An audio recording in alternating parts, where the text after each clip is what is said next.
যে দূরে দুইজনকে দেখা যাচ্ছে, কারা কারা জানেন? আমার মেয়ে আর আমার শাশুড়ি মা। আজকে চলে আসলাম আমাদের বড় পুকুর পরিদর্শন করতে। মানুষের পুকুরে থাকে পুকুর ভরা পানি, মাছ, আমাদের এখানে হলো সবজি ক্ষেত। আমাদের পুকুরে চাষ করার লোক নেই, তাই পুকুর এমন ফাঁকা, তাই এই যে বিভিন্ন ফসল লাগানো হয়। আর এইগুলা দেশি খেজুর, এটা খেতে কিন্তু অনেক টেস্ট হয়। এই যে আর এইদিকে আমার এই যে পুস্কুটা, ওই যে একটা প্রজাপতি পাইছে, সেটা ধরায় প্রচুর ব্যস্ত। অনেক সময় ধরে ধরার ট্রাই করতেছে, কিন্তু এখনো ধরতে পারি নাই। আর ওইটা ধরার জন্য তো পড়ে ঝরে একদম হিমশিম খেয়ে গেছে। ও বলছে, মামনি এটা ধরে আমরা বাসায় নিয়ে যাব।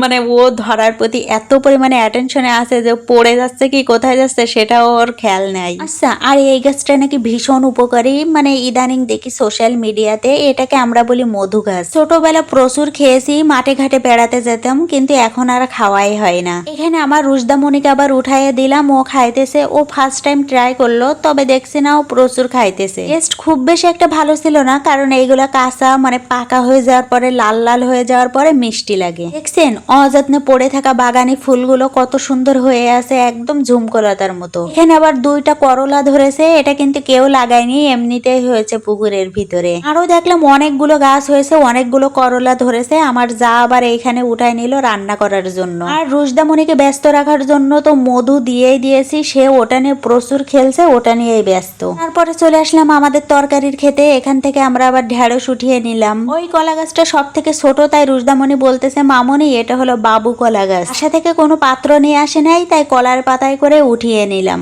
এসেই দেখি ঢেঁড়স এত বড় বড় হয়ে গিয়েছে, ভাবলাম উঠাইয়ে নিয়ে যাই, রেখে গেলে একদিনে আবার পেকে যাবে।